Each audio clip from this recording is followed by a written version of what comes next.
they kept coming out and saying that everything was marked. It's like, and we had seen where somebody marked on in front of the property because they keep coming down the hill towards us. They got their approval. They got their approval. So it's like, so As long as, if you go ask these kids. Yeah. exactly. So they have 48.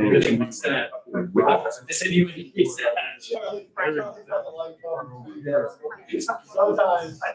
In the way that that's laid out,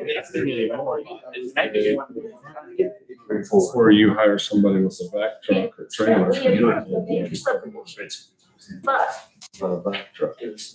Oh, no, oh, that's perfect. Yeah, they, and my brother-in-law did specialists. This, I read this all day. Yeah. It's The the. common ground. Schools now, I mean, if this is city. He rented the equipment. We got it There's a done. lot of dirt there. Yeah. I was amazed to go I just like into that cable or have to work around the pole because the tree line. Right. You guys, dumps out on our property. We're on 1, 3, 4, 5, 6. What base that? Yeah, the cable, Because it says that super cable, and been in the root system to rip that cable. It's considered a We cut them down level, and that's why. It spells out the frontage. There's nothing. Yeah, one. Now you're good. No, that was wrong. See where they were at. Does it not say? Six. I don't, I guess everything went fine. So, Okay, call this meeting to order, 5:04 for this month's plan commission. Yeah, do you wanna, Yeah, I so can change that. we are live. Is everybody's microphone on? There we go. Thank you.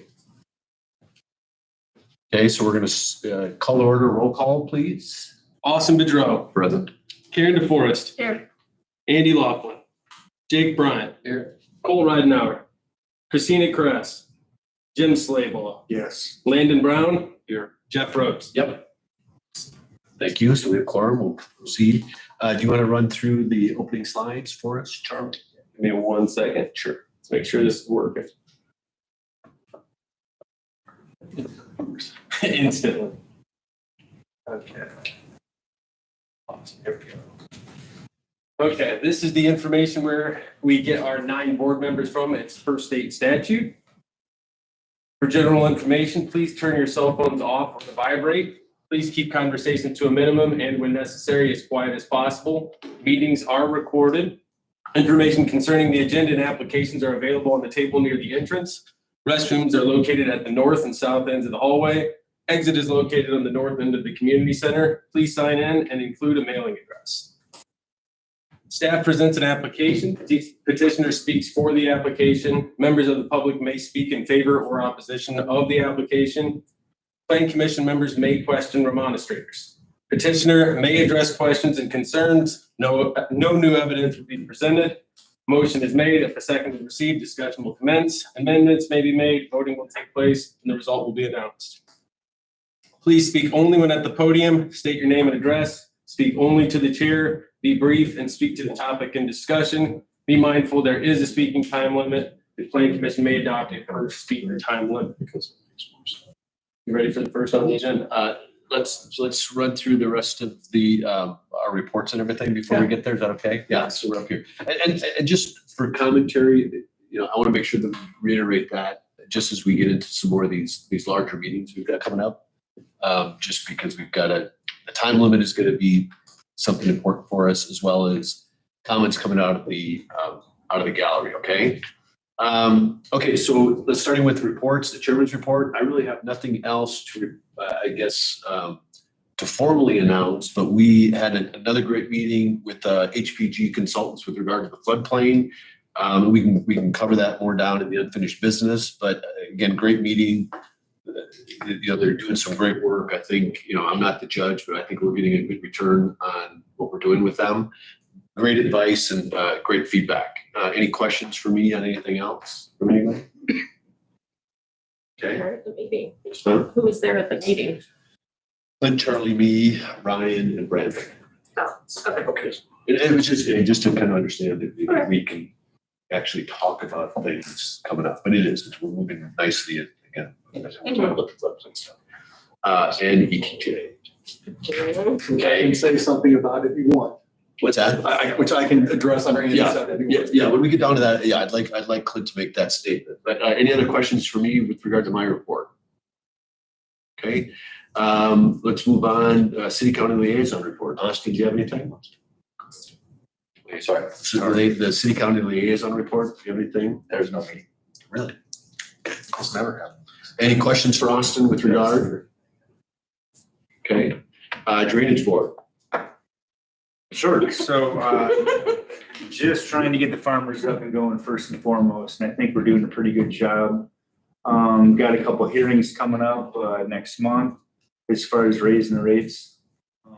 And those letters will go out next month, or this month rather. But other than that, after our big rain in April, 1st of April, I think we got things back to somewhat normal again.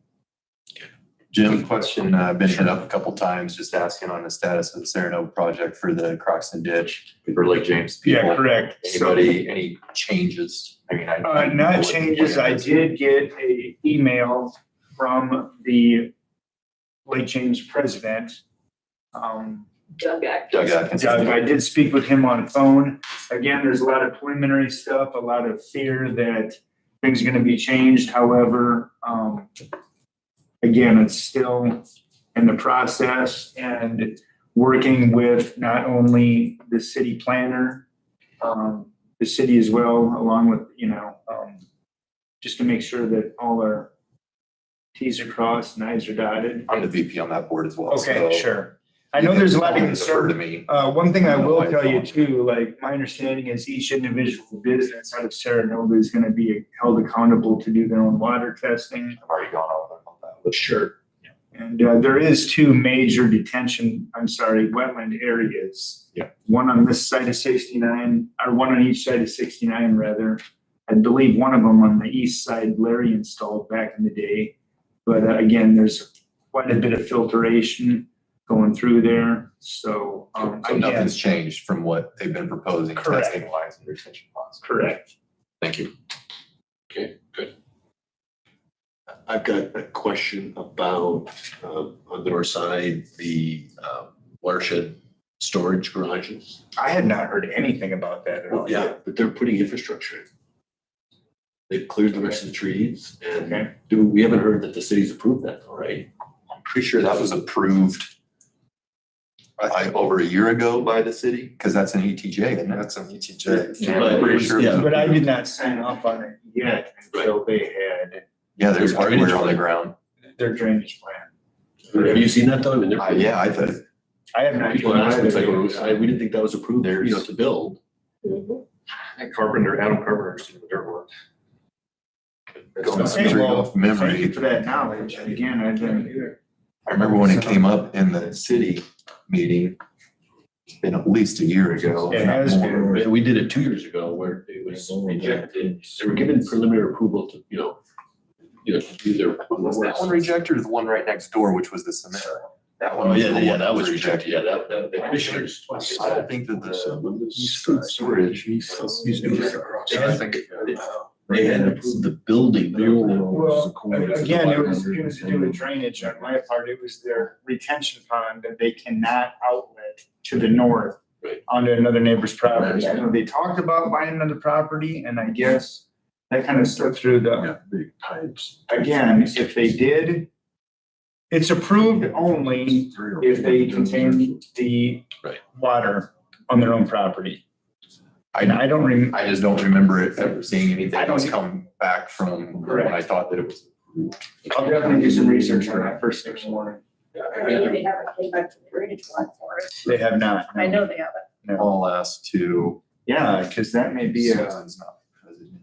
Yeah, I thought. We don't want to jump to conclusion, go ahead. I thought they got preliminary approval from the staff, but I didn't think they ever got approved at the board meeting. But again, if it was over a year ago, It's been so long. yeah. And I could be too, so I'm. Well, and again, their adjacent property owners had said, wait a minute, we tried this before and it got rejected. so why is it proceeding? We haven't seen anything. Oh, you're talking across the road, yeah, that was. Okay, but, okay, so yeah, so you can kind of put that on you and you can meet. Yeah, so definitely we'll get on that first thing in the morning. Okay, cool, thank you. Any other questions for Drainage Board? Okay, Plat Committee? I missed you. I know, I'm sorry. That's good.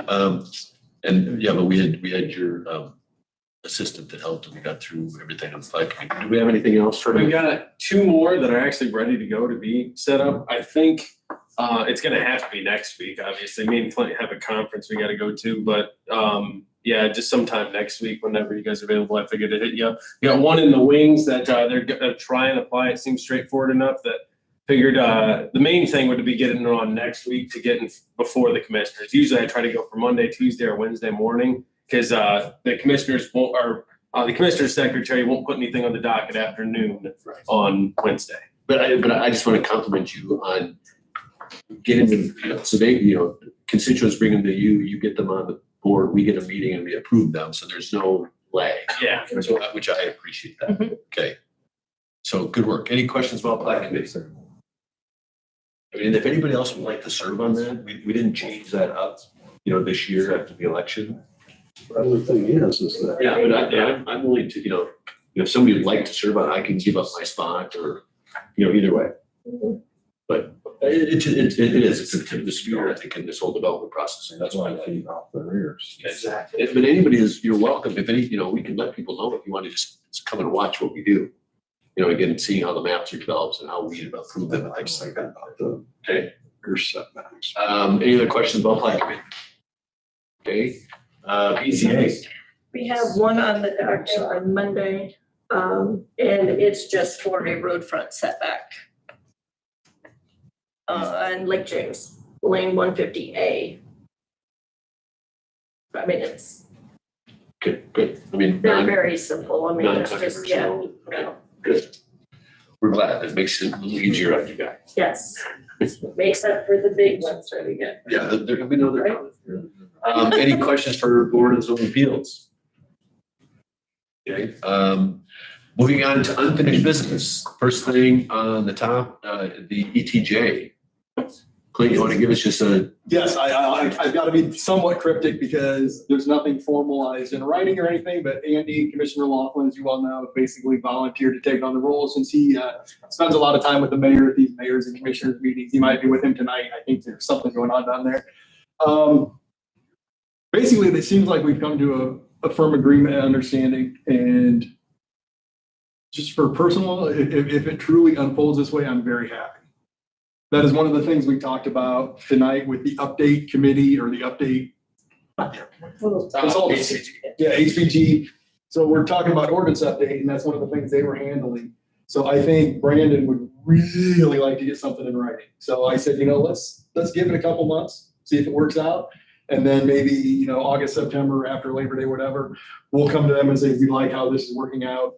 Here's a simple, and Jeff came up maybe a one major saying, let's just keep doing this. And that way we've got something in writing. So 20 years down the road, we're not stepping in it again. Okay, so we're saying keep doing this, meaning that they take care of their own ETJ?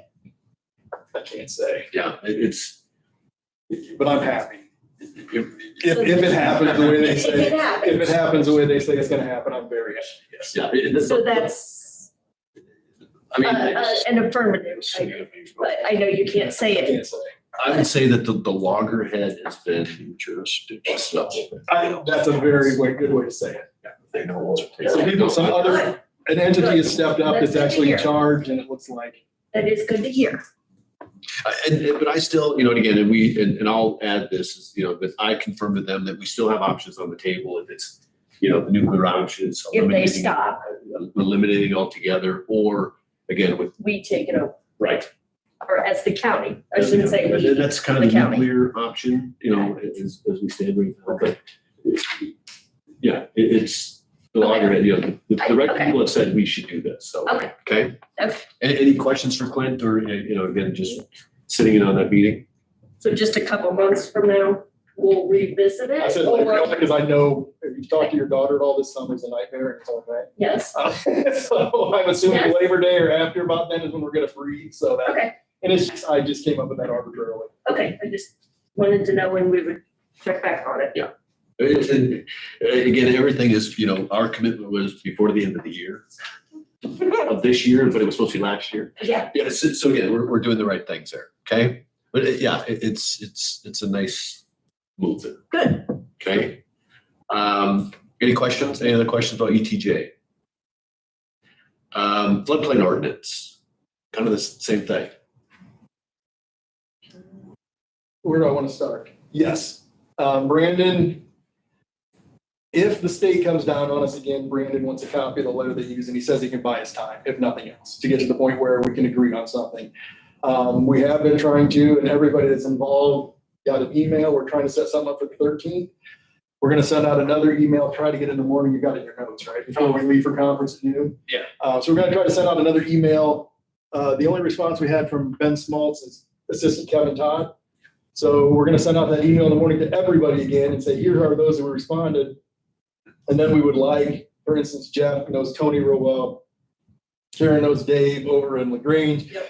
We'll put in the email maybe, or just imply it that, hey, reach out to these people and try to get them Zoom or otherwise, and we'll go from there. Yeah, we got automatic response, which close to 90 days, so they were busy. Yeah. So we'll do this again, get a response. If we don't, then we'll ask people to follow up just so we get the meeting by the 13th. So the 13th in the morning. That's, it was two different dates that, didn't they have the 13th and the 15th? 13th and Yeah. 15th. I think, yeah. But I I can't just remember the didn't times know. off the top of my head, but Okay, So we're penciling in the 13th. That's where we're at right now. Now, if 3 of the 4 come back and they can't make it, maybe we'll have to readdress it, but as of right now, 13th is what we're going, what we're Yeah. trying to get. It pushes it out at least 2 weeks if we can't get the 13th. So, right. I can shoot Dave an email. Perfect. You can do When it before we when send out. we get Yeah. done, when we get done, I'll just shoot him an email and say, we would really like you to attend. Perfect. No, And then, like Jeff said, we got automated responses, so we don't know that even their assistants or whatever they're called see this stuff. Right, I mean, We shot it out and it came back immediately. Well, but Dave's, I gave you his personal email. We said we did too. Yeah. Yeah, his we did. personal and his. Yes, yes. Yeah, I mean, and as soon as session's done, everybody goes on vacation for a few days. Oh, I can usually get a pretty good response. Okay. Yes. Yeah, I mean, and like I said, I mean, the whole communication's been great, and what we're trying to get done. It's, just getting the meetings so we can get there, okay? Otherwise, we've all seen the model ordinance. Again, the attorneys have asked for, our formatted ordinance, which again, they gave us the information that we put into that ordinance. So it's all, pretty tight. Were there any other exceptions? I'm trying to think anything else Brandon had from exception standpoint. No, that was it. He thinks we're ready to go. Yes. Okay. He thinks the only exception to be in there that we need, if they'll go for it, is us stating we're not double dipping on permits, and I'm using my language, not his. He said it very, very eloquently. Yeah. And they're the lead and we are just like a follow. If we can get them to put that statement in there saying we're not basically the water cops, no matter what I think, if we get that from them, then it comes back in front of you. And then you get to make up your mind, then it goes to the commissioners and it goes all through, then it gets adopted, so. But he couldn't think of any, like they're threatening us, but he can't think of anything they can actually do to us. He's like, there's no fines, there's no penalties, the worst they can do is revoke our insurance, and that's just as bad for them as it is for us, and so we'll see. Yeah, I mean, and there's a huge body of work over the last 2 years that we've done on this. So, yeah, and they just weren't expecting us to continue to fight it. I mean, I think from downstate. So the fact that we have and we've kind of stood up to it. And again, and that's why we want to pull some of these folks together, because we need that carve out. We need our legislative support to get that carve out. Okay, or at least support for it. Okay, but good. And like I said, it was a nice meeting to be able to get through some of that stuff. Stormwater ordinance, or any other questions about floodplain ordinance? Like I said, everybody's got a copy. We should all be pretty comfortable. So when we get to it, it'll be hopefully a quick set of discussions. Okay. Any other questions? Okay, stormwater ordinance draft. You've got the House bill number, but there was a House bill that was passed. House Bill 1037. And it seems like it's right along the lines with cows. I'm sorry. right along the line with cows and what's the other one? Solar farms, wind farms. So it seemed like the state's kind of trying to rein the locals in. Maybe that's not what they're actually after, but where I sit, it looks like they're trying to rein us in. So they're gonna have to go through the storm orders and make sure, because basically what it says is we cannot be more restrictive than the model ordinance. Which is, everything right now is, that's the rule from downstate to us, is that, nice that you guys are, taking all these on, but you really can't act because Yes. the state wants to control Yes, that's exactly. it. So that kind of upends everything we've done up to this point on stormwater, but they put out the model ordinance. So as long as we comply to that and don't go any more restrictive, then Nope. I think we're good. I mean, we may not like it, but because the rules always been that we've lived by is we can be more restrictive, not less restrictive than the state. Seems to me like they're going to say now with a lot of different things, House bills and Senate bills going through that, they're trying to say, no, you do this. Which, And you can't get anywhere. and that does seem to be the trend, but But I'm not you gonna know, our lie. way or the highway then, because you can't be less restrictive either, right? Right, can't be less, absolutely cannot be less restrictive. And now they're saying you can't be more restrictive. So we'll have to adopt model ordinances just as they are, it sounds like. To their standards, so, yes. And again, where we have as a board, we're saying, give us the rules, we'll follow them. And then if people don't like them, then they go back to their legislator. And that's what's happened. I mean, the other bills, 425 and Senate Bill 14, that's what those were. Those were just, one was the solar farms and wind farms. 425 was the. Yes. Yeah. So, again, it takes the pressure off the BZA. Yeah, I mean, in theory, you should have a lot more variance hearings or special exceptions at some point, but I don't know. I mean, that's the state, and Brandon said it's been trending that way, and I heard it tonight from him, but until then, I just kind of suspected it seems like it with what I've seen. But And then we'll have the other couple more years. They'll get tired of having to do everything and then they'll shove it back down here. that's pretty much what Andy just said. Yeah. 2 or 3 days ago. Okay. And I wasn't even in that meeting. No, I was talking to Andy in his driveway. Oh, okay. Okay, any other questions about stormwater ordinance draft? Like I said, these been on the, unfinished business for a long time, but I hope everybody understands that we're kind of, you gotta take a couple steps forward and, wait, take another step that way, okay? And we haven't discussed the AFO ordinance draft. Not for 2 months? No, we didn't last month at all. Last month's meeting. And I apologize, as we didn't necessarily have a chance to cover, status for this meeting. Yeah, I'll take questions or comments or if we need to move on it, let me know. No, not right now. I'll come in and talk to Okay. first. Okay, do we have anything else nothing else has happened now? No, not for us. Okay, good, I'll move on. If there's no other questions, I'll move on. Okay. Okay, thanks for being so patient, guys. Awesome. And that's, so the next thing is new business with Van Gordon Construction, staff report and recommendation. Yep, we've got C-25-01 Van Gordon Construction petitions for a zone change measuring roughly 8 5/5 64 thousandths acres. Proposed changes from lake residence to agriculture at 6290 West 350 North, Section 2, Jackson Township. Got an aerial photo here. It is a site plan. I also have some pictures on site. That's all I have. Okay. And do we have Mr. Van Gordon to speak on behalf? Dan Van Gordon, 895 West. As Charlie stated, I'm requesting to rezone that from lake residential to agricultural.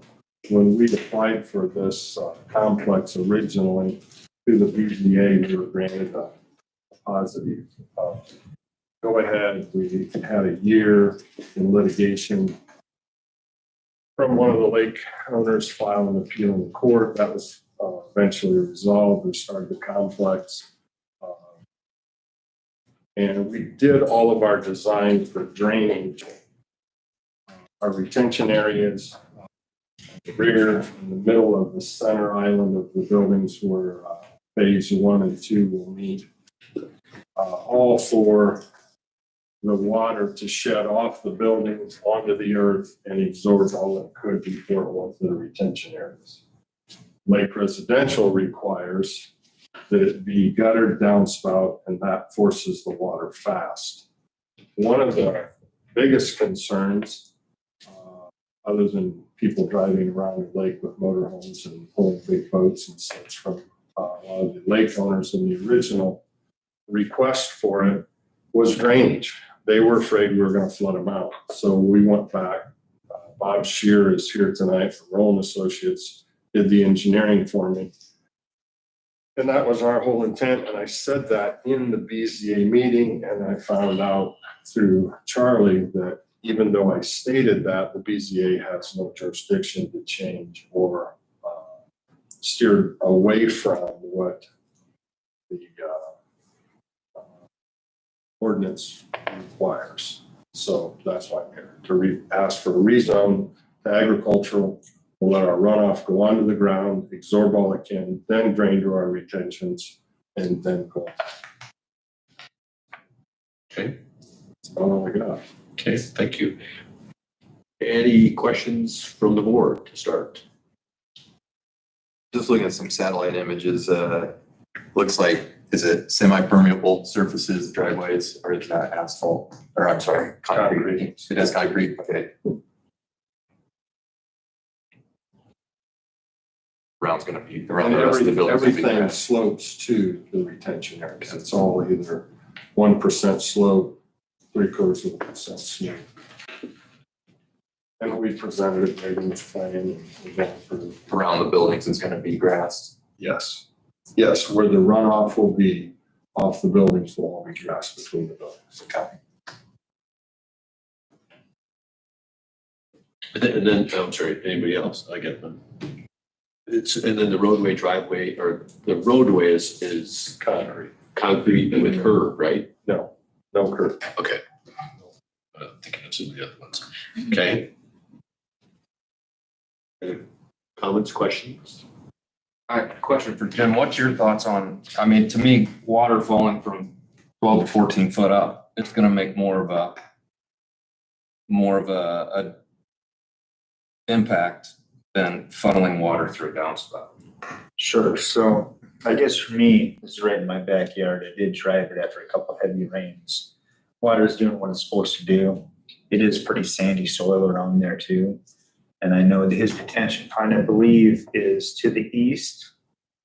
Yeah, there's one in the east. There will be one phase 2 in the west. Right. Right now, there's a rear drainage retention here that comes down, and then there's the center large retention area, and then there'll be another one here. It all converges and then drains down this way. So I am just looking too at just the map, you know, where the county regulated tiles and drains are. There are absolutely no county regulated drains in that area for quite some time, even miles to the south. Probably the reason for that, because it just isn't a flooded area. The ground perk's pretty good. No, I would agree the ground perk's pretty good. I think this, so just I guess for background, this came to the BZA for the variance for gutters 2 months ago for the petitioner asking to not put gutters and downspouts on it. And it was denied at that point in time. And I think the basis of that was that the project is in Lake Residential, but the drainage and all of that was designed by the petitioner, meaning, you know, this is after the fact, that this is a Lake Residential property from the beginning. The expectations were for gutters and downspouts, and it wasn't until he had a certificate of occupancy that was denied. And the gutters and downspouts were required for that, along with the other requirements for Lake Residential fencing, gating, and the storage unit complex. Shrubbery, fencing, all that stuff. All those requirements were also brought up. And at which time that variance was denied. And I think my basis for that was at that point, you know, the expectations were there from the beginning, and now we're asking to take those expectations off. It seems like we're going in the wrong direction. That's my personal opinion. I mean, this is close to Lake Residential, within 500 feet, 600 feet of Lake Residential. Closer to 800. But, and coming from someone who built storage units in lake residential, within 500 feet of lake residential, up to 1,000 feet from lake residential, I don't see the reason to rezone something to limit the expectations that the county ordinance has placed on the builder. Had it been changed, or had this been changed during that, but the ordinances were the same when this project started.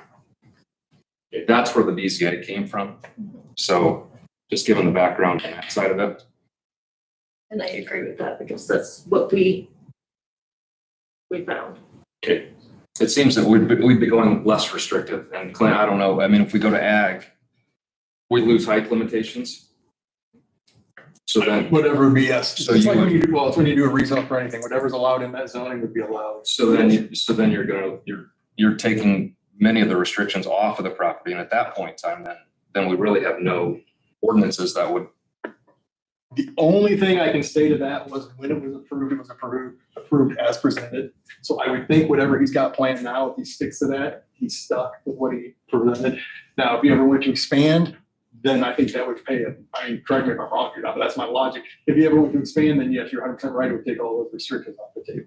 But then would you also have to apply for another land use variance, since this is going from a lake? That was gonna be residential? my next question. I do not want to throw a wrench in the work here, but that question was asked to me, Don, and I've been chasing my tail on this one.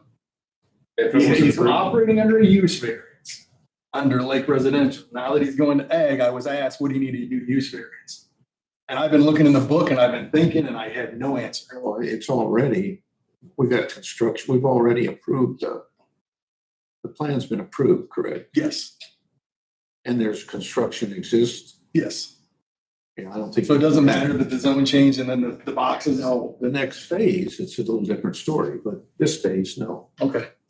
it's too late. Well, the complex is fully designed based upon acreage. There can be 34 buildings on that property. But right now, isn't he only in phase one? The whole complex has been, we've only done dirt work on phase one, but phase two would be the same. The buildings will all be the same as they're being built now. We've got 32 wide by 54 deep, and we've got 32 wide by 64 deep. And both phases were approved. One wasn't like a preliminary draft. They were both approved. Yeah, all of this is Well, the whole- flat. That was, Okay. the whole plot was presented. I think you've got it. don't you? Yeah, he's got it. And I this- just want to make sure what the time is. Yeah, there you go. That's what was presented. So what you're testifying to, then you're maxed out. Yeah. Okay, so there would be no. I still own, Phase two's I coming. still own here in this common area, but this is phase one. We have 4 buildings up, 4 foundations in. This retention is in, the only retention has to be here, and then this road comes. Yeah, there's no phases. Correct. It was all approved Yeah, as there was. one project. Yes, we presented it all as one, but we don't need Phases dirt work. It's our earthwork. It's not a technical term, it's a term Correct. for the way you're gonna develop it, so. So there would be, I don't think it's required land use variance to be rezoned. It's, we're getting the horses behind the cart, that one, so. Pushing. Makes as much sense as anything I've come up with so far, because I was really a head scratcher to me. It's more logical, but Where's all the water need to go if we put it in a pipe? I mean, he's not even asking to put it in a pipe. I mean, he just wants to put it on the ground. No, I know, I'm If saying, we put it in gutters and downspouts, the downspouts will be on the rear of the buildings, and it'll be forced right into the retention. Heavy torrential rains, it's going right back into the retention immediately. Yeah.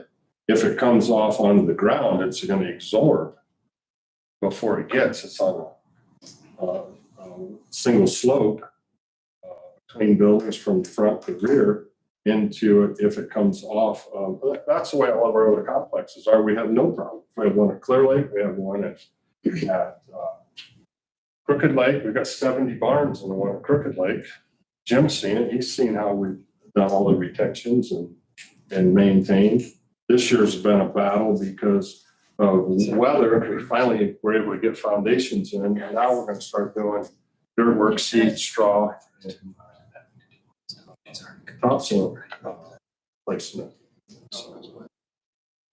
So on the Crooked Lake one, do you have curbs on that one?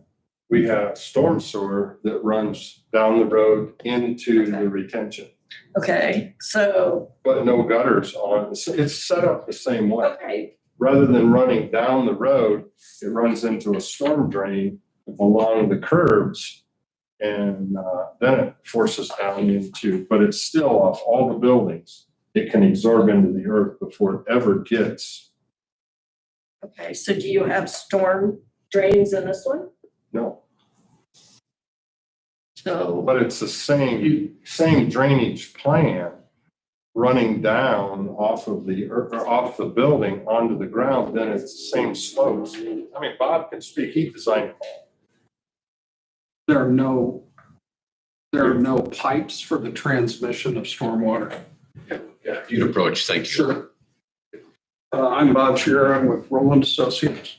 On this project, the stormwater comes off the roof, it goes into shallow swales between each building.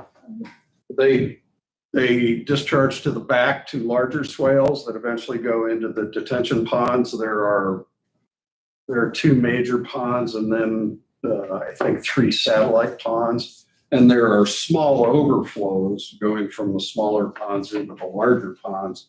Those have little transmission pipes. They're like 20 feet long, but there are no large storm sewers throughout the project. It's all meant to travel across the ground, soak into the ground and slow it down. So what calculations do you do to determine how much is gonna soak into the ground? Was there a perk test done prior to? No, what we do is we look at the soil types. So And you're just looking at the top surface, not, there's no subsurface soil type testing. So for all you know, So it's Kosciuszko drop. I You know. pour a 5-gallon bucket in, it's gone.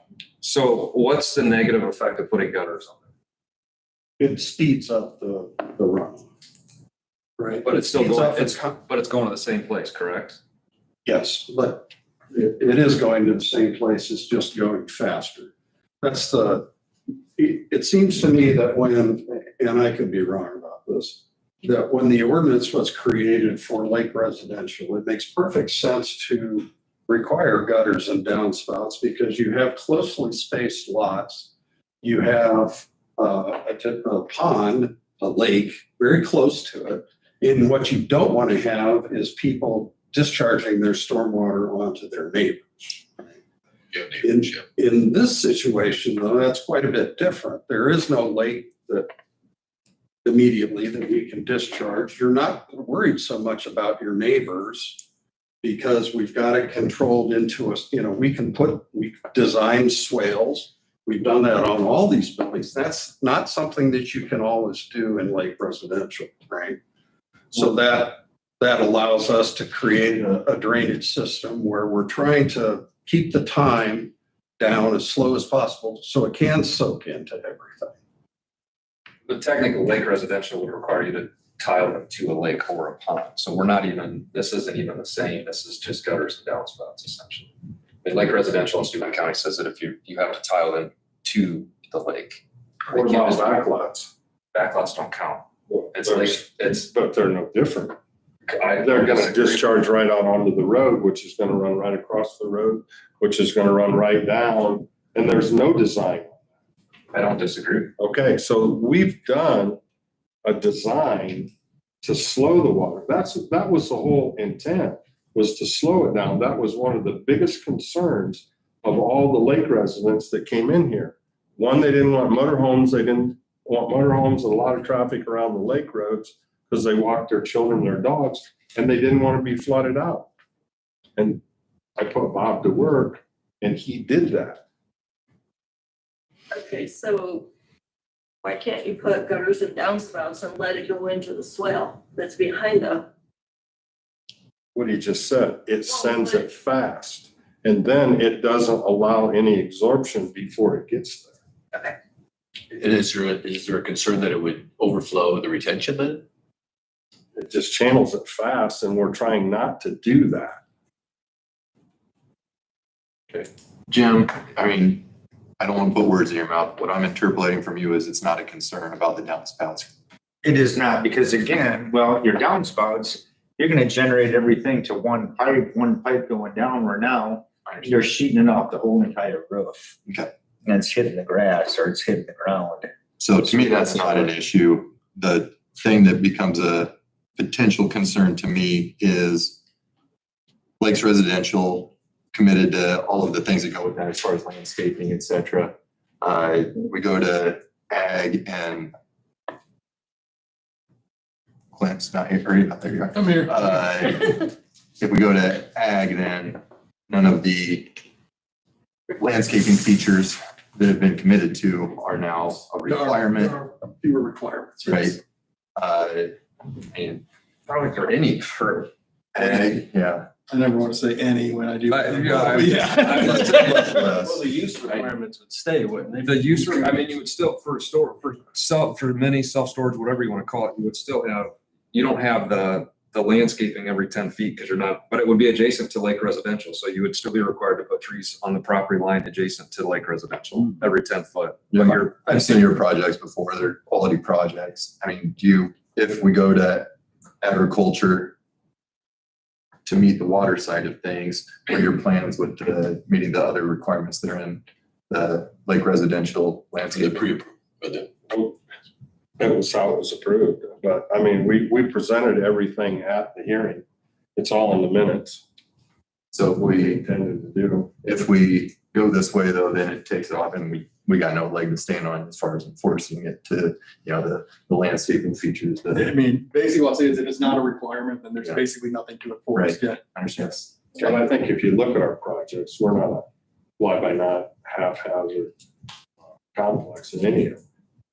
We've been battling weather, but everybody's been battling weather. But we'll get that taken care of. We'll get our seating and our other things done. And I think my it's biggest, a high-end complex. It's not a pole barn built. It's a poured wall foundation. There are 5-inch floors, 8-inch thick roads.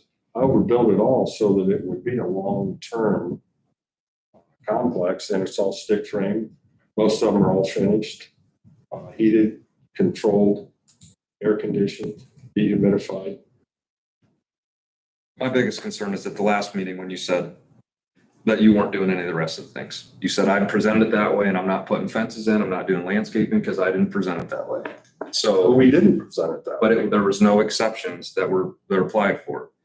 Well, So- then, The fact of the matter is you sat there and said that you weren't going to do any of the things that the county ordinance is required to, and now you're asking for a zone change that's going to further limit the requirements.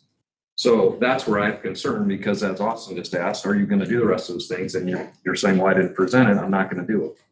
So where do you stop? And then we have no force, there's no enforceability. Well, I think that you're gonna have to vote how you feel, and the county is gonna have to, you guys are all gonna have to look at, how our complexes are maintained, and they're not haphazard complexes. But you also said in the BTA meeting that you, after you sell each one of them, you are no longer going to be doing any maintenance or anything. No, what I stated was that when you buy in there, there's 25 to 30 pages of restrictions. Every owner abides by that restriction. Right. And they own, it's not a condominium concept. And the reason it's not, because a lot of our owners in our original building sites on Crooked Lake said, if we can't own the land, we're not going to buy it. We don't want to be in a condominium concept. So my attorneys wrote the restrictions. If you drive through the Crooked Lake, that's one of the best complexes, I can tell you, where 70 barns are. You can't work on your car out on the driveways, everything goes in the building. I run a tight ship out there. Clear Lake's gonna be the same way. Lake Gage is gonna be the same way. We maintain to the fullest. And if I get a rogue owner, I get those people dialed in and say, hey, you can't do this. Look at the restrictions. Everybody pays a maintenance.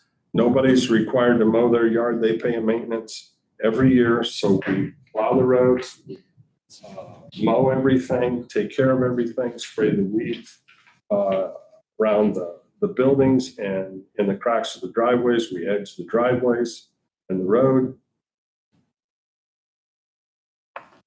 The complexes speak for themselves now. And Lake Gage right now, we've been battling weather last fall and spring. We'll get the seed, topsoil, and all that stuff squared away. This is a recommendation of the commissioners, correct? Yeah, so we didn't entertain a motion to approve and make a recommendation to the commissioners or make a motion. You gotta have a.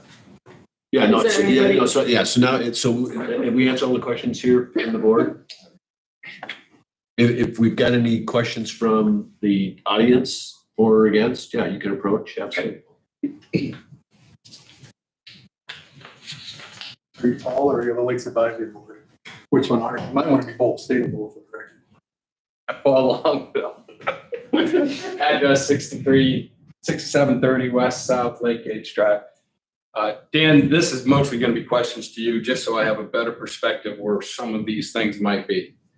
The pond, or I think you mentioned 3 ponds. Where are the ponds? This is a large retention area here behind the building. Is it a pond or is it just a place where the water goes? Water gathers, and then there's an overflow pipe here, 6-inch diameter overflow pipe that drains over and then it drains down through the rest of the area. Okay. Can we introduce this drawing? That's great. Hand it to Charlie or me first and then we'll get it around. Yep. There's a good. This is.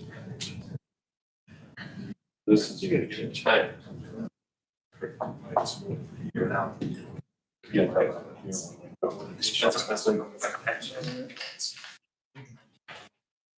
Okay, so then based on that, and again, I'm not 100% sure where the elevation starts to slope, but I believe it's close to where you're saying you have a pipe there that's going to go down into what I'm going to just call Frederick's property. That's exactly right. Okay, It goes so into the Frederick's property. that goes steeply down. And that is. Yes, it does, right? Yes. Okay, just want to make sure that clear. That's a steep slope that's now going into the Frederick's property. Yes? Yep. And Okay, they're very much aware of it and told me to put it there. That was their request. Put the water here because there are weirs that were designed into that back in the, I want to say the Roosevelt era. If you talk to, not Todd, his father, Dennis. okay. Dennis said, you need to put your water here. We put all the water there. We pumped a lot of water, pumping those ponds down this spring. Water, it totally disappears. We've got large boulders and rocks where our spillage comes in on my property and then it goes over onto the Frederick's property. As it goes down that slope, it probably goes, you'll see a trickle and then it disappears. Okay. So what, do you know what the zoning is for all the Frederick's property? That was originally the Butler. I owned the whole farm, so whatever the. Right, so, and then all this stuff got parceled out to different people, Martin, right? No, Grant, I'm sorry, Grant Yeah, and Frederick's. Frederick's. And then you've got Doc Solutions on the other side. Doc Solutions, and then you've got the gentleman that bought the Butler house and building. Proto. Pabuda. He bought part of it. Okay, so if those parcels, all those different parcels are residential, then we're not talking more than 500 feet away from residential. Is that true? Correct? I'm thinking that. So that's my point. I don't know what those are actually zoned as, but if they were the same zoning that everything was in the purchase that you made of that bigger piece of property, then I have to think that that's residential land that is adjacent to this parcel itself. To that point, Paul, I'm looking at right now, to the north of it is as far as GIS is stating, so. It could be wrong, but it does say that to the north towards the lake is agricultural. So that parcel that's, Where he's talking, the water would flow into, the way I understand it. is that the Frederick? I don't understand. Yeah. The Frederick property is out there? That's like, they have an initial kind of company, TSCRBLS type of name for the property itself. The property to the west is rural residential. That's gotta be an auditor, that's gotta be assessment thing. It's probably Assessment. That's the. It's the a lot. new, I think to the north is Lake Residence and then to the south is.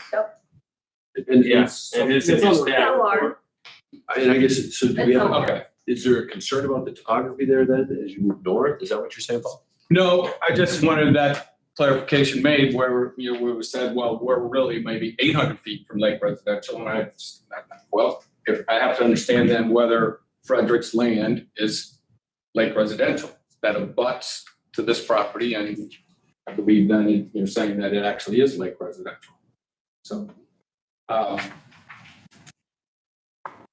that was really the basic things. And I understand, with Frederick, if he's fine with putting it there, but then there are other entities, Martins and Padua's, whatever that would be involved. And of course, then these then are just abutting to parcels all along that whole parcel going to the north.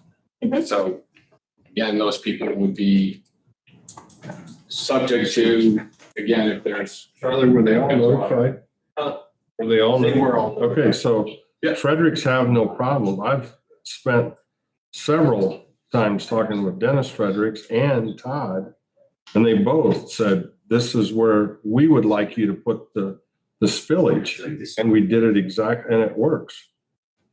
And So in that spot then there of Frederick's land, is there going to be an actual pond? Or they're just saying no, it's a 6-inch pipe it's going that overflows in a slow release that flows down through, right? and Okay. it's been working great.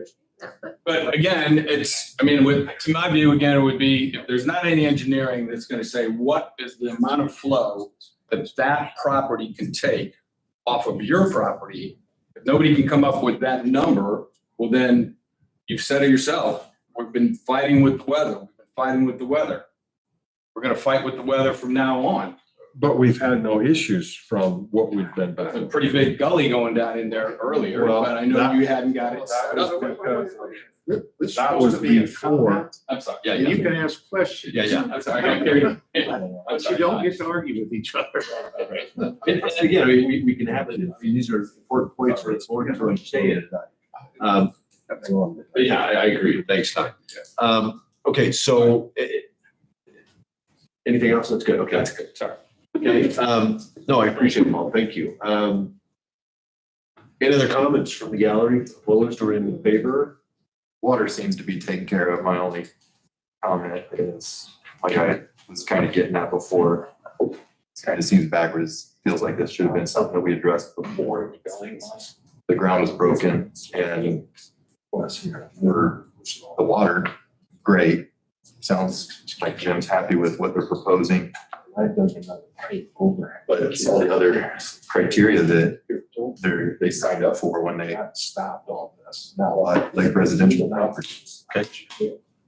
Fix that now. I'm sorry, so, yeah, jump on it a little bit. Yeah, tell us who you are. What you're- Hi, Randy Williams, 8200 500 South Wolfville, Indiana. My husband and I own the property immediately to the west of this, and we also, my family owns property on Lake Gage on the north side on Orland Road, 6490 West Orland Road. I don't have any problem at all with what he's proposing to do.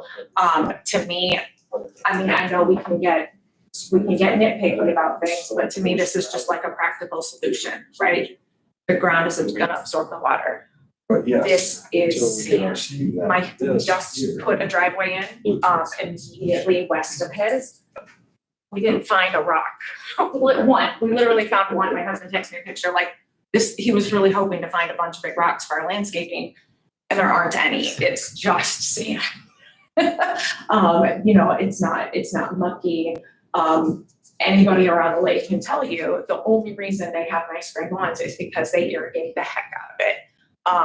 My family doesn't. We have the lawn that's not pretty and green in August because the only way you're gonna have a nice green lawn is if you irrigate. It is sand. I don't anticipate this being a problem for us, for the neighbors. I think that there's no problem with it, and I think these storage condos are very needed. As we said, we own Dock Solutions Lakefront Pro. Everybody needs more storage. Everybody needs more storage. So, and as Dan said, his projects look nice. He doesn't slap stuff together. We are happy to be his neighbor because his projects look good when they're done. They don't look sloppy. They don't look haphazard. They're clean. They're tidy. They look nice, and they look like they belong in a residential area. I will say, so that zoning was very confusing to me because when now granted, I know nothing about this, okay? Like I know nothing, but I'm just not thinking. And it was confusing to me because like the first thing that I looked at said agriculture. But then when I was talking to, I was probably somebody at the building department, and they're like, no, you have to like click this over here and then it'll show you all the zones. So I don't understand where the agriculture part came in. I think that maybe is for taxes or something because it was actually agriculture, but then it is zoned like residential, which is interesting to me because it's not like residential. You can't see the lake from there. You can't access the lake from there. The Lakers do have to drive past it on their way to the lake, some of them. But it doesn't have any lake access. It doesn't even have any lake, what is that called? Like deeded access, I don't know. I don't understand why it's zoned the way it is, just because it really doesn't make any sense to me, except that it is within a certain proximity of the lake. But otherwise it's farm ground. It's not like residential. I mean, as far as they were saying, it's not the same as houses that are built on the lake, has narrow lots that are one right after another, and houses that take up an enormous part of their yard, and then have a little tiny strip of yard around it. It's just not the same as when you're building actual like residential homes. We have questions for her? Do you have a question? You were part of the litigation because your property was gonna be on the other side, and then you had Dan sell you the chunk of property on the other side. We wanted to purchase the property, when it was divided, we originally wanted to purchase the corner all the way to the east. That didn't work out. There were complaints. They sold it to, Dave, that made him happy. He got his section, and we said, it's fine, we'll take the other section. It wasn't critical to us. We would have preferred the corner. That would have been convenient. But as it stands, it's actually working out really well. Dan Kabuta is a great neighbor. He's been very helpful to us and very, very, very helpful. Dan Gordon's been very helpful. And we've got, what do we have, 5 acres or something? I don't even know. But yeah, we own that little like L-shaped corner. So yes, we were involved in all of that. Wanted to ask that question, so it's in the record. Okay, good deal. Glad you spoke up, Charlie, there were no letters of concern submitted. No, not in favor or opposition. Not even taking a phone call. Given my concerns, aesthetically, that to me is the neighbors, and obviously you're happy, and no other neighbors have expressed concern, so. Okay. That's, we're thinking about, well, Entertain a motion for recommendation. Can I speak before you make a recommendation? Can I say something? first before. Okay, so let me think where we are. Let me think where we are in this I process. just need So- to ask Don a question. Okay. Go ahead. Yeah. So the land use that you got from the BZA, does he still have to follow that to the T if we approve for him to go to agriculture?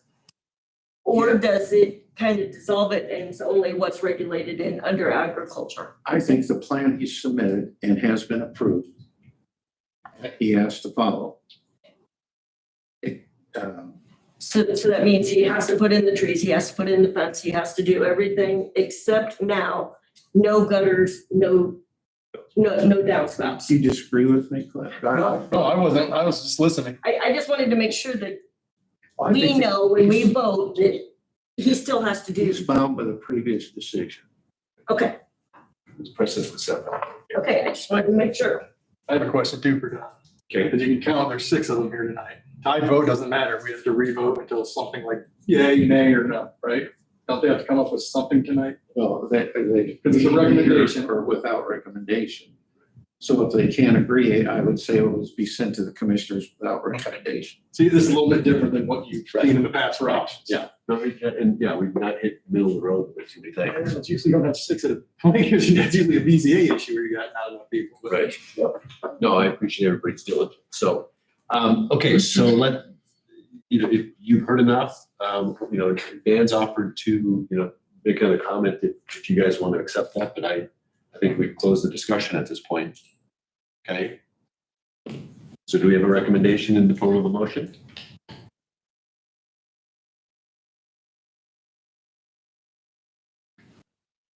Recommendation with a motion to, again, change the zoning. Well, you can send it on to the commissioners with a positive recommendation. Right. Okay. You can send it on to the commissioners with a negative recommendation, or you can send it on to the commissioners with no recommendation. Motion can state each one. I am each just, of those. I don't want to base my whole decision on this, but we very, very, very rarely have a neighbor come and say, hey, I think this is great. That doesn't happen very often. And also I go back to if we approved, or if we already approved this, how can we give a negative recommendation? And that's just for the zoning change alone. Is that what we're talking about? Yes, all you're voting on is zone change. Right. The zone change alone. Right. So whether it gets rezoned, whether it doesn't get rezoned, I guess I'm confused because this whole presentation tonight was on the expectation that you didn't have to put gutters and downspouts on, which would be a requirement for lake residential, but so are all the other requirements. I know, but he presented them and it was approved. So if you're saying, I'll go back, I'll have to go back and look at the minutes. I hate to. well, so we've gone through them, like there was no exceptions at the original approval. So it was Was as presented.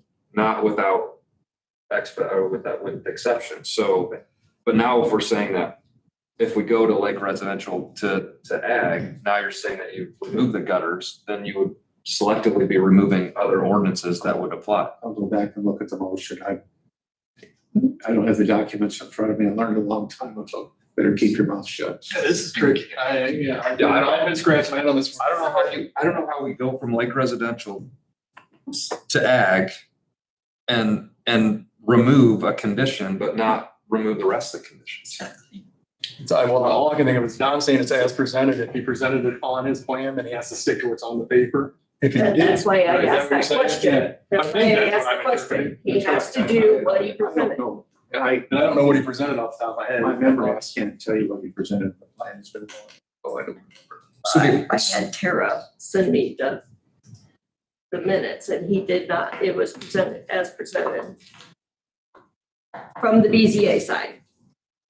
Because I asked for it because I didn't want to vote at the BZA wrong if we agreed to letting him not have them.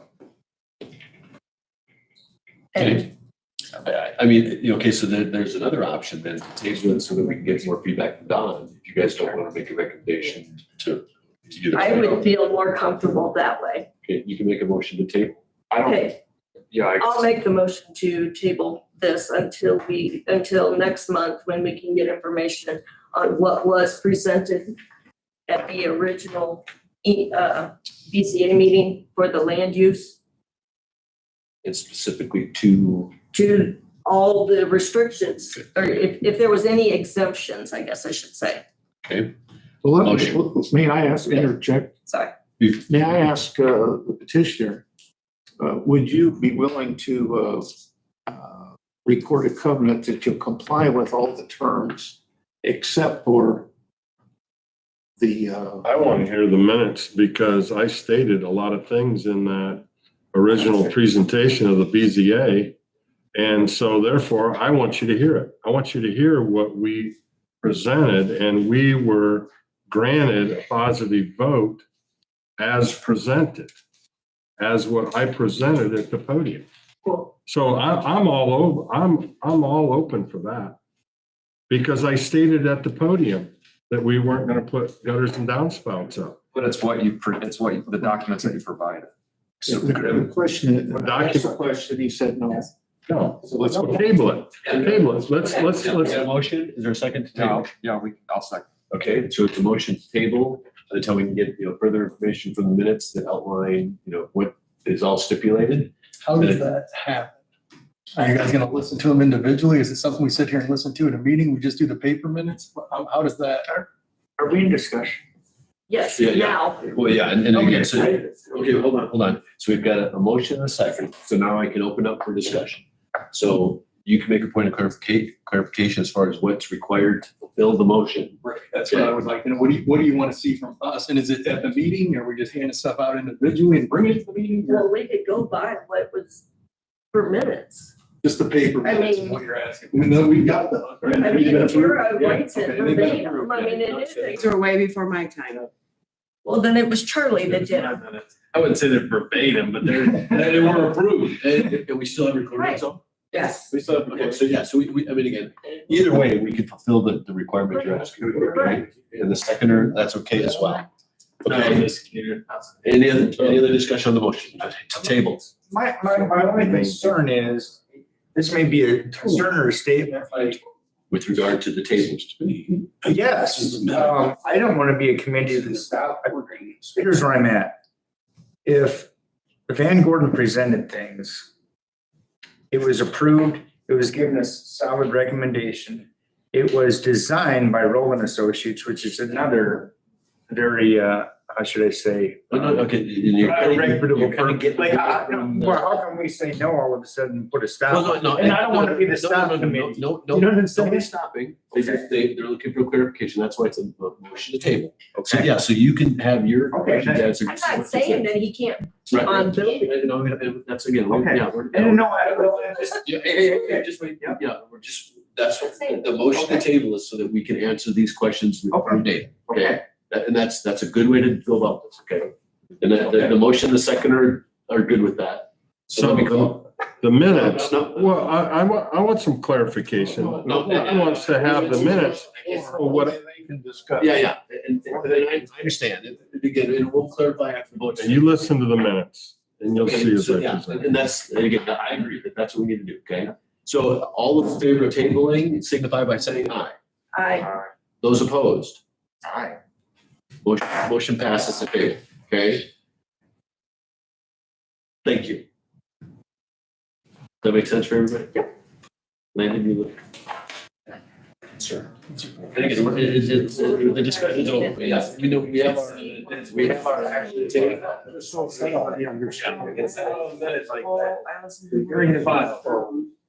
There's been a Let me ask motion Charlie to how he table. wants The only thing Yeah, to let- resolve at the next planning commission meeting is whether Maybe you we can get a US. recommend it, don't recommend, or Minutes. there's no Right, recommendation. right. No additional hearing or Right, evidence. Right, you know, And to clear what was done and what Yeah, wasn't. and again, so. nobody else gets to come. And it's tabled Right. till the next meeting. The table something has to be done. Yes. And so it's the next meeting. Let me clarify so everybody here understands. So, yeah, so it's tabled that this same recommendation will come back next month. We will have clarifying data on what was, Approved and what wasn't. And again, And that can be part of the recommendation to, approve, not approve, whichever, saying, no, because this wasn't included, or yes, this was included, and that's what we agree with, okay? Right, and then there's no other comment, Right, it's just us. right. And then it's either yes or no. We are Forward. data driven for the next meeting, absolutely. Correct. Okay, no text. Okay, Dan, that's public record, so anything you want minute wise or recording wise, you can have that as well. That's what I was just. And that's. Okay. Because it says I stated everything at the podium and it was voted on. The motion was, a motion was made as presented and the board voted on it. there's just a question as to what was presented, and that's what we're gonna fix, okay? But as presented is what's on paper based on the ordinances that comply by, that are relevant to that. If you can say whatever you want, but as presented means what's physically on the piece of paper and what ordinances would apply to that. So So you're reading it different than I read it. Because I stood at the podium and presented. You can have the discussion after the meeting's closed, just for those things. Yeah, I mean, we've made a Okay, decision, let's move on. and I'm comfortable with the decision. It makes sense to everybody. So thanks everybody for that. We can move on, no other new business. I guess we can move on to announcements. Any announcements for the good of the board? Well. What's that? Did we have something else? Just the code enforcement stuff, but I don't know where you want to put that. Oh, okay, no, yeah, so it wasn't in the agenda, so go ahead. Okay, hey. Not yet. We discussed, when we were out on the site survey, Just the one you and me? yes, Let's go there. last Thursday, right? Yeah, last Thursday, that we discussed that we have a lot of areas that are going from these small cottages to these large cottages on these lands and stuff. And the way the water is coming down and really, really flowing, that we should probably look at less impervious surface instead of keeping it where it is or more. So then it will soak into the ground before we get these tidal waves going onto people's other property and everything else. you say less, you mean, so right now it's 35%. So I want to go down to like 30%. But that would do the opposite of what you're saying. No, the max they could have is 30, so you'd be at 70% left open rather than 65. Okay, so I'm kind of. Max coverage, I'm- 35%. I want to go. Gotcha. Okay, so you're looking for something to add to our agenda at some point so that we're identifying or studying? No, I'm just saying that we should Start the process. start the Because process. we started of- land in setbacks for the roads and whatnot, 'cause we Yes. get a lot of variance for those. Okay. So we've got actual data for him.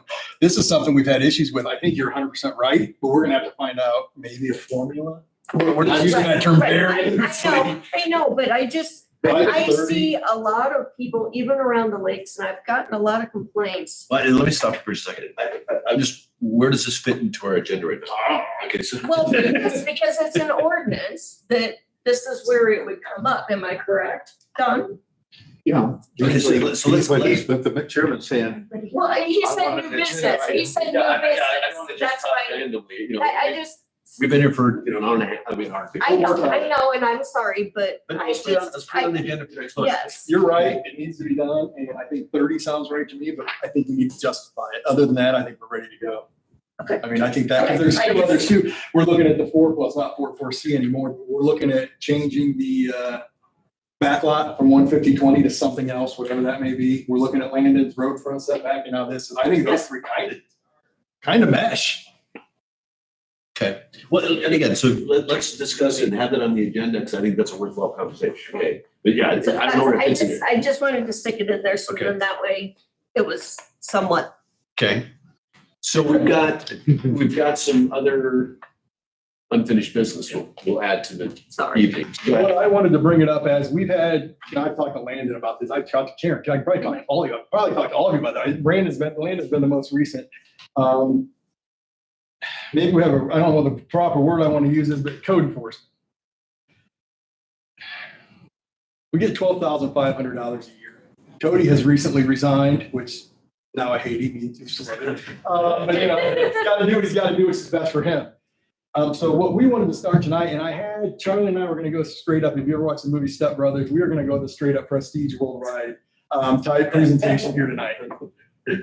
But after talking to Andy and Landon and wanting to talk to Christina, but I have not talked to her yet, I think I kind of want to leave it up to you guys. I think maybe, you know, Landon, you and others have, you know, personal experience running businesses and whatnot, which I've been a government guy basically my whole life. So as far as, okay, what can I do with $12,500 a year? That's what they give us. And basically a half-time code enforcement officer. Because quite frankly, probably 50% more of the time is done doing post holes, footers, and walls and stuff, certain inspections. And as Jeff and I discussed tonight, it's not a small county. So with a building inspector, at least we're talking 4 to 7 inspections a day. By the time you drive out to Clear Lake, inspect, come back, whatever. So, you know, we got a half-time position in there basically. I mean, they're full-time, but they do half the job for building, half the job for planning. And I apologize, my meds are kicking me in. Okay. So what we're thinking is, okay, they give us 12 years, so this is what we do with it.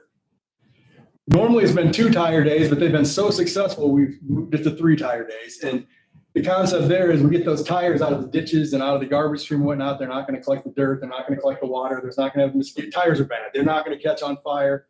And then you're seeing our prices for dumpsters. So what we've done for the last 8 years since I've been here is run 2 or 3 tire days and a couple dumpster days, and our 12.5 is gone. The reason we do it that way is even if we pick one project in the county to clean up, our 12.5 is gone, and there's really no bang for your buck there. So what I know to be a fact is we need more. My opinion is, and take this with a grain of salt because it's just my thinking, and I know, again, I'm not an expert on this. I would love to see one more employee and maybe another part-timer. Jim and I have talked about sharing a part-timer where they work so many hours in, so many hours me. I would love to have that person in my office and a full-time person and a lot more money in the budget. And then we can actually go after cleanup efforts and things like that. Which I don't know is, can I justify, and it's government, I'll be sitting in this room and it's, when the council's here, this room's a lot different, it's scary. I'll be going to the council at some point, and it may take a year or more. But what do you want me to do? I want you guys to back me and I want you to come. And I want strong input from several of you and say, I mean, if you're of the opinion that government overreach is too far anyway, and that we should cut that 12.5 to 0, that's your opinion, you can vote on it. If you say you need another employee and a half and 200 grand and we talk it through, maybe Jeff wants to set up some kind of committee that's completely on him. Then we can kind of go into that, discuss a little more outside of a public hearing and then come back, make a motion, and then you send me in front of the council. That does 2 things. A, I'm acting on your behalf, trying to get you what you want. And B, it gives me cover at the council. I'm like, I'm here on behalf of my board. It may not seem like a lot to you guys, but when you present to council, it matters. I assure you, it really matters where you're coming from on that. So, and if you say wherever you want to take this tonight or wherever you want to go with this. Well, let's ask questions first. I mean, you know, so I've got some, you know, comments or questions, but I'll let the board start. Yeah, go ahead and educate me. Where's the 12.5 coming from and who determines that amount? Council. I mean, I fill out a budget every year. That's county money? Yeah, it's county money. Yes. That includes, because everything we have a separate account, which is the unsafe building, which we don't have enough money in there right now to tear a building down. So it's kind of dead in the water. This money comes from the council. And when we collect, like on tire day, that goes back to the council. So can we do a reverting fund that it would go directly back, like any fines or anything to put toward? You have to have a specific statute that permits that. Well, I didn't know doesn't happen because I today. know that, you know, I've seen it in the commissioners meeting, so I didn't know if they could do something like There's only that. 2 or 3 I know. statutes. This would not apply. This goes back in the general fund, though. If this money came back, I think they would reappropriate it. They wouldn't have So, control. okay, so they can do reappropriations of it. I was going to ask It you. takes a little time, and then But that's what not, we've done in the past is then the year ends and we can't spend it. well, but But if you do reappropriation, it doesn't take real long. We have Just to have- speaking from experience that I've done for the airport. We have to do the tire day, then we have to collect all the money, then we have to pay it, then we have to get on the docket. So it takes a couple of months usually by the Usually time. about a couple of weeks, 3 to 6 weeks typically. And what, you guys have payment terms with the dumpster folk to pay on? Uh-huh. Well, yeah, I mean, is that when we're talking about, you know, you're still within the fiscal, but you've got action you've got to take once you take action like tire day.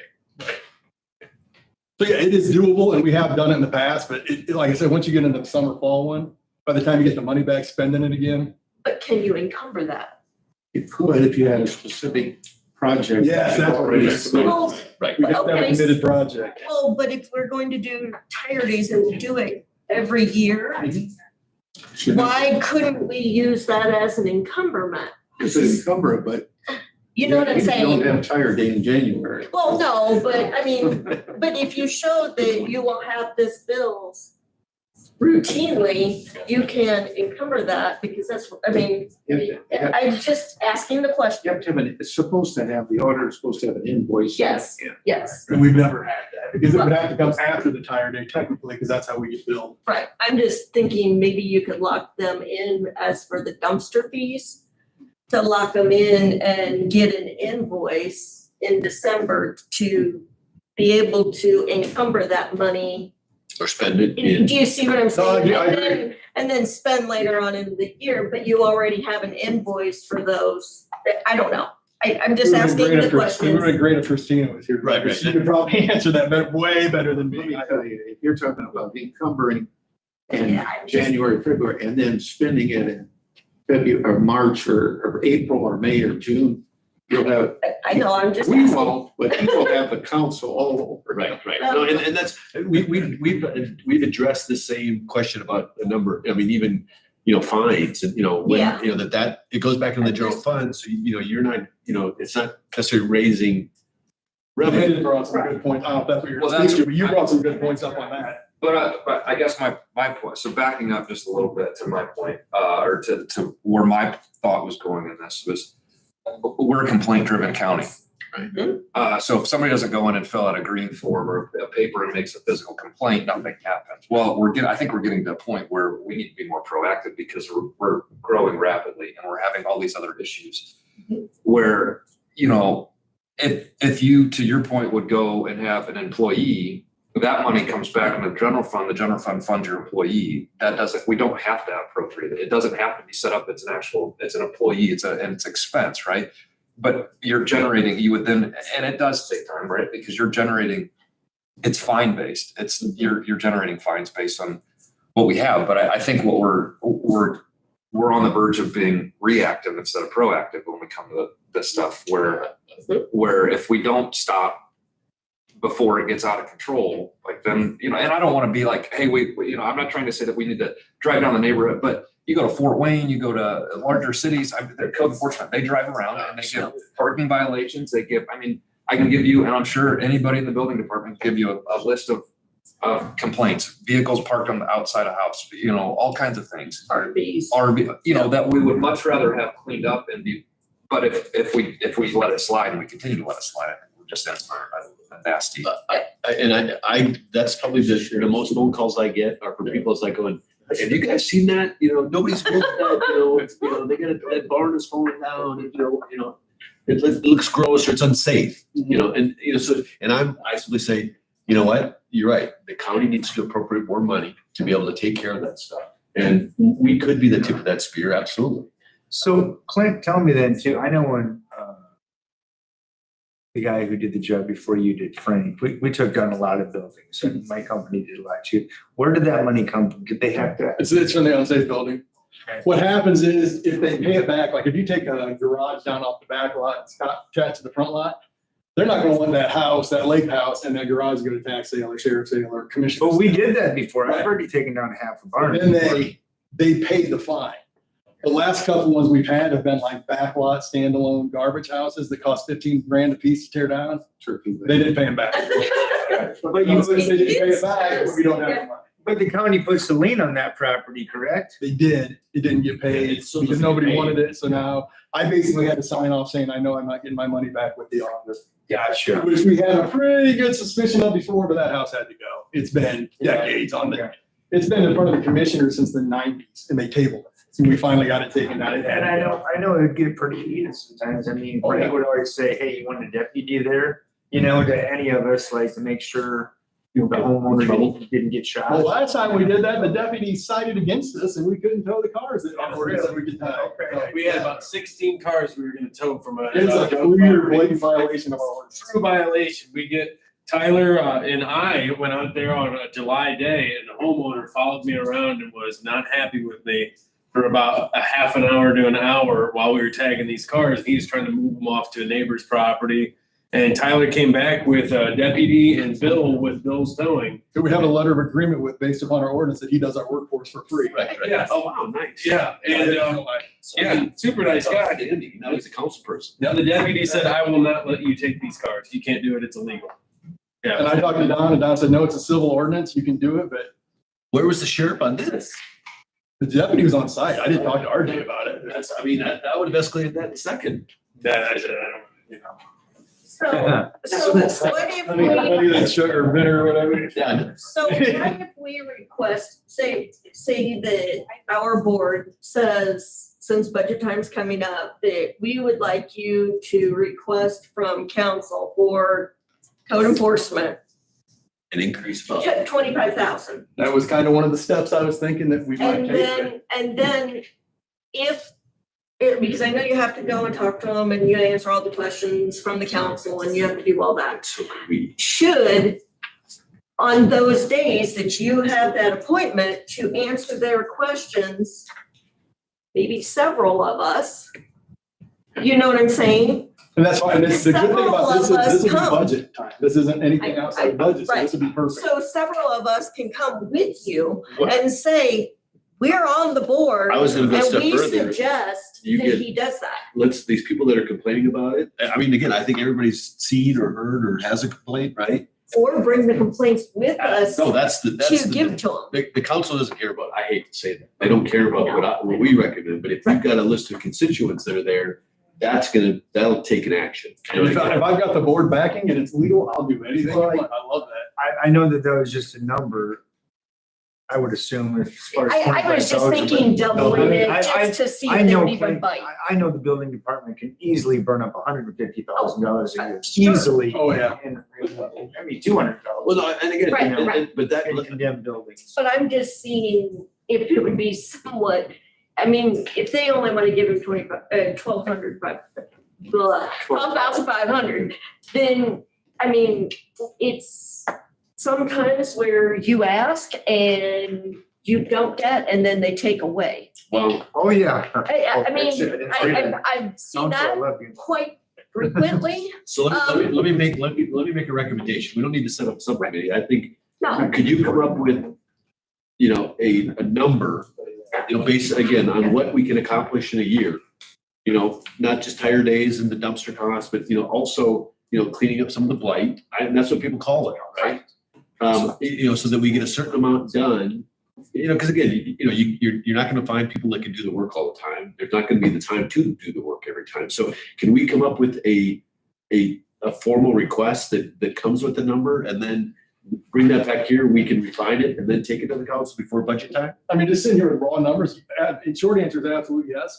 And if we stuck with 25 grand, I could look at that, turn it into 30 if we took the spring tire day, maintain status quo.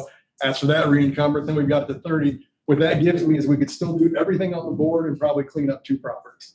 Okay. That might be a good start for examples. Well, and That is how we're doing, we're doing this money. and not just the number, but I think there's gotta be an ordinance that's written that says when you guys are, collecting that should come back, that should, be, it should stay in your budget. So that you can use that for the next thing, so you don't have to go back and ask the council for it again. That's a tough ask, but I No, can do it. Don't they but have again, to- it's self-determination by your department, which, again, that's good governance. I know they don't agree with that on the council. They want to nitpick every single penny. But I think, you've been doing this for a long time. You see that, we see it, constituencies see it. So why don't we get ahead of that and say, look, we're going to take a little pressure off of you at the council meeting, and that we can continue to solve this if we've got a budget for it. I've got 2 real world examples for that. One is I talked to Christina recently about her onboarding kind of thing. When we met with her in the archive. About a When I month. told her what the budget was, and she was shocked that we only get that much. She's like, that's all we give you? And then on another point, I'll use It's hard to names. find in the budget, I can tell you that. On another point, I mean, I'll use names because, he's a good guy and it was a positive thing, but Ken, came from the council to the commissioners and then was our liaison. And he flat out told me, when I sat there on the council, you guys were just asking for money and I would listen and pay attention, but it wasn't real to me. Now that I'm a liaison for the plan commission and I hear these complaints and I know what you're dealing with, it's a way of more of a real world thing. Sure. So if I could find a way to bridge that gap to the council of, hey, I'm not just here talking numbers, here's what it is, you're right. I think it's one of those things where I can give real world examples and probably get a little bit more out of it that way. And I had this exact conversation with Christina when she was assigned, and her and I had our kind of onboarding. I said, I think it's an injustice from a budgeting standpoint. The autonomy of a department, that's not as stark as it is that you guys have a job to do. Should the council be, having you, I hate to say kiss the ring every time you want to take action on that. I think you've got to have that self-determination. But again, I think you're also raising money. That's where Landon came from. It totally changed I don't live in that world. I live in the government world where you guys are like, why don't they give you the money back? And I'm like, of course they don't. But when I see it from your standpoint, I understand why you're asking that question. But I've been institutionalized, John saying exemption so long. There's no reason the government can't make money.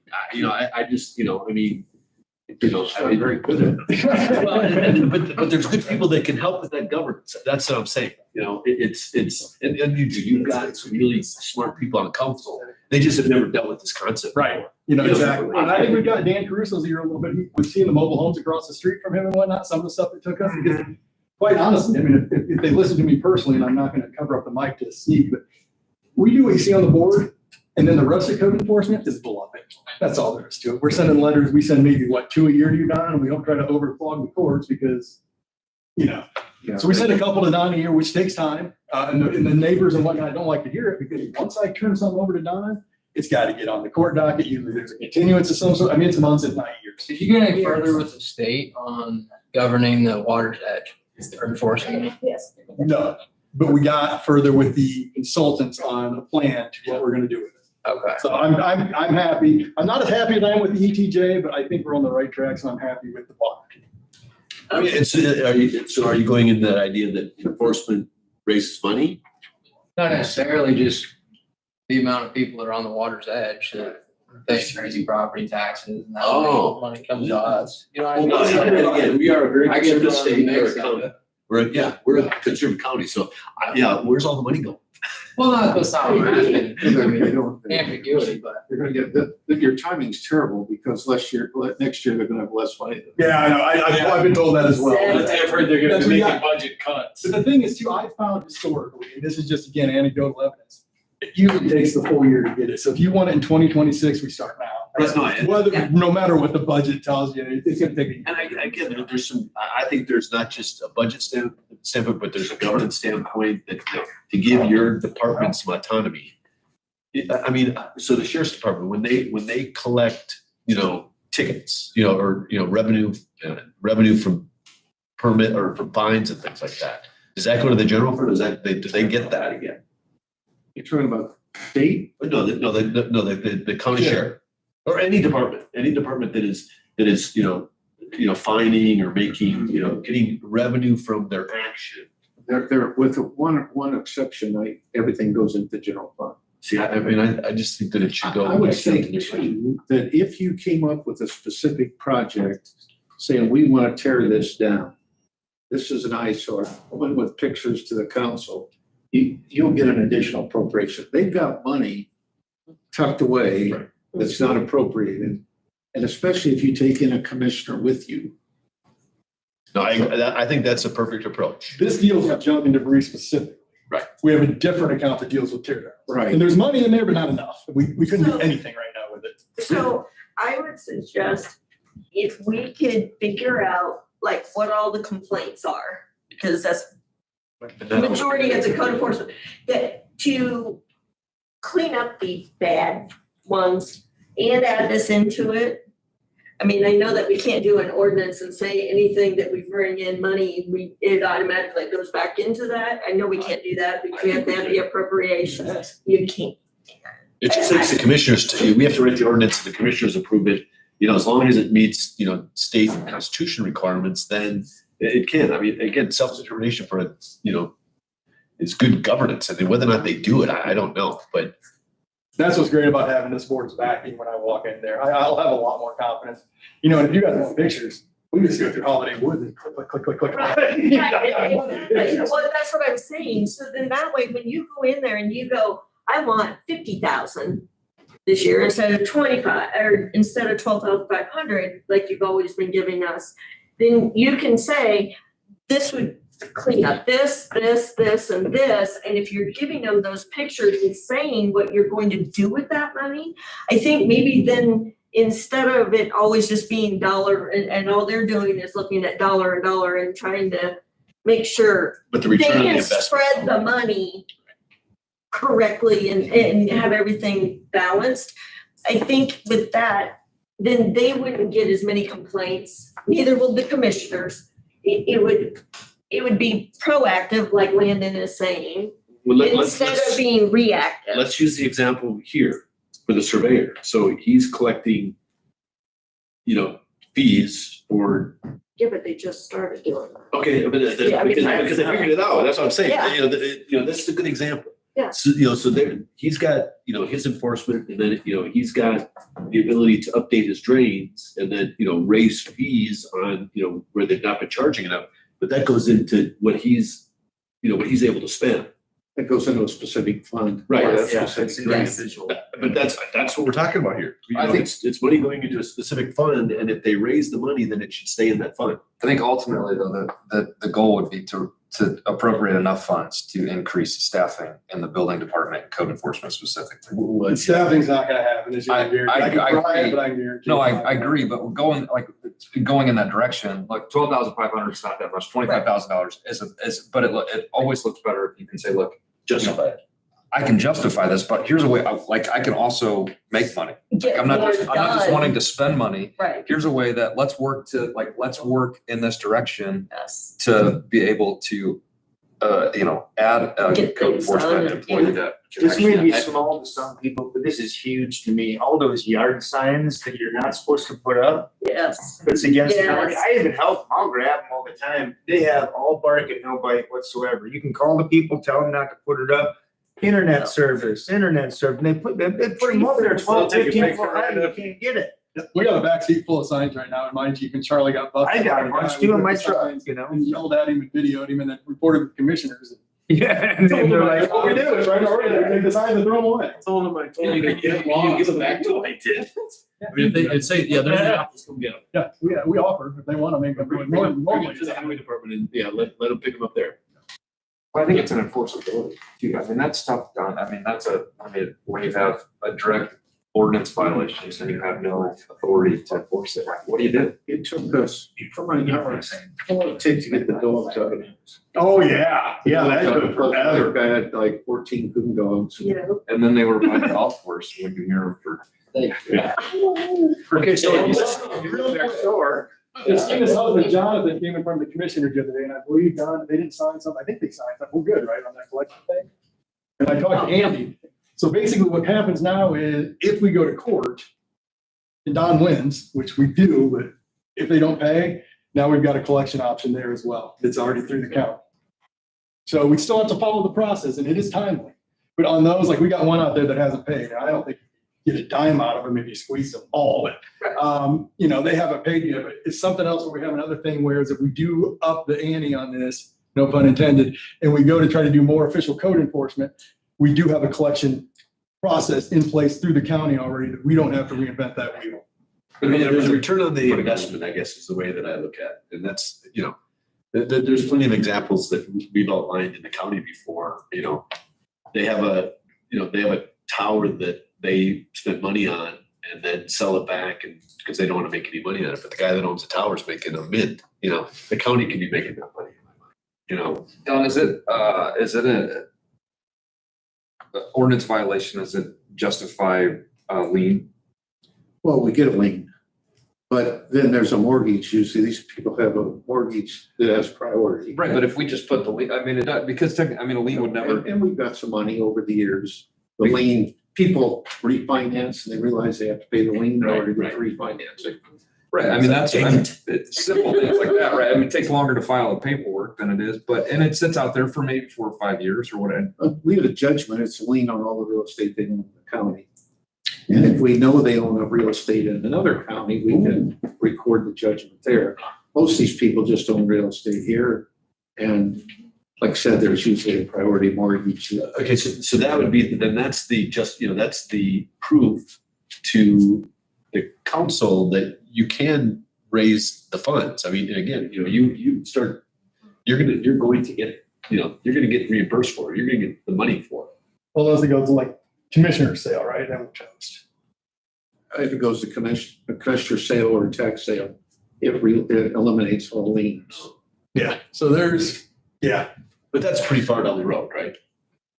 Well, for some of them, they never do that. They always pay the tax.